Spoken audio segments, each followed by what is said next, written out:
علامہ صاحب، ایک بات کا دیکھیں، ہمارے ہاں اللہ معاف کرے بعض صوبوں میں یہ رواج ہے کہ جائیداد اور یا بعض لوگ یہ جو گدیاں بڑی بڑی ہیں ان کے لوگوں کو بھی بعض دیکھا ہے کہ بوڑھی کر دیتے ہیں بچیوں کو بٹھا کے اور کہتے ہیں اس کی قرآن سے شادی کر دی، کیونکہ اگر ہم شادی کریں تو 200 مربع کون دے، 100 مربع اس کے حصے کا کون دے، اور اتنا مال و دولت کیسے دے، تو پھر قرآن سے شادی، اس پہ بھی ذرا میرے خیال بات تو دین سے دوری کی جہالت ہے، جہالت کوئی تصور نہیں اسلام میں۔ تو دور جاہلیت میں ایسے ہوتا تھا کہ دور جاہلیت میں عورتوں کو اور چھوٹے پیدا ہونے بچوں کو وراثت میں شامل نہیں کرتے تھے، جبکہ قرآن مجید میں اللہ تعالیٰ کی ذات پاک نے سب کے حقوق بیان فرمائے، اور یہ جو سورۃ النساء کی آیات بیان کی ہیں، اس میں آیت نمبر 14 تک اور آخری رکوع کے آخری جو آتی ہیں آیات آتی ہیں، اس میں اللہ تعالیٰ نے جس ترتیب سے یہ ارشاد فرمایا ہے، اور جیسے پروفیسر صاحب نے بیان کیا، تجہیز و تکفین، قرضہ، وصیت اور پھر تقسیم،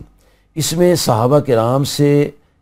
جو معاملات ہیں وہ بھی حدیث میں آتے ہیں، بلکہ کفار بھی وصیت کرتے تھے۔ اچھا، ہاں جی، ابو داؤد شریف میں حدیث آتی ہے، اس کو صحیح مشکات نے نقل کیا ہے کہ عاص بن وائل نے وصیت کی تھی کہ میرے مرنے کے بعد 100 غلام آزاد کرنے۔ یہ جو گستاخ رسول تھا عاص بن وائل، وہی اسی بات کر رہے ہیں نا؟ ہاں جی، اور اس کے دو بیٹے تھے، ایک شام اور ایک عمر، یہ دونوں ہی عاشق رسول تھے۔ شام پہلے مسلمان ہوئے تھے، عمر بعد میں مسلمان ہوئے، تو اس نے یہ وصیت کی کہ میرے مرنے کے بعد 100 غلام آزاد کر دینا۔ تو جب وہ مرا تو حضرت شام جو اولین صحابہ میں سے ہیں، انہوں نے 50 غلام آزاد کر دیے، اور پھر دوسرے سے کہا بھی تم بھی اپنے حصے کے 50 آزاد، کیوں ان دونوں ہی باپ کے مال کے وارث ہیں، تو انہوں نے کہا بھی میں تو پہلے رسول کریم صلی اللہ علیہ وسلم سے پوچھوں گا کہ جب کافر کو اپنے عمل کا فائدہ نہیں تو میرے عمل کا کیا فائدہ ہوگا۔ واہ واہ واہ واہ واہ۔ وہ بارگاہ رسالت مآب صلی اللہ علیہ وسلم میں نیاز مند ہو کے آئے، عرض کہ یا رسول اللہ صلی اللہ علیہ وسلم، میری جان میرا مال سب کو آپ پر قربان، میرے باپ نے وصیت کی تھی اور میرے بھائی نے ایسے کر دیا ہے، مجھے حکم فرمایا کہ میں کیا کروں۔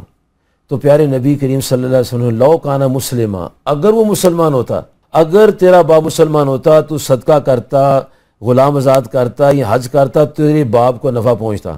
اس سے یہ بھی فائدہ ہوا، مرنے کے بعد نفع پہنچتا ہے۔ اس سے یہ فائدہ ہوا کہ نبی صلی اللہ علیہ وسلم سے فیصلہ فرما دیا ہے کہ فائدہ ان کو پہنچے گا جو مسلمان ہوں گے، کافر کو کوئی فائدہ نہیں ہے۔ اور یہاں یہ بھی میں گزارش کرنا چاہتا ہوں کہ اگر کسی کا باپ یا بیٹا جس کے لیے وراثت میں حصہ ہوتا ہے، اگر وہ کافر ہو جائے، یہودی ہو جائے، عیسائی ہو جائے یا ختم نبوت کا منکر ہو جائے، اس کو وراثت نہیں ملے گی۔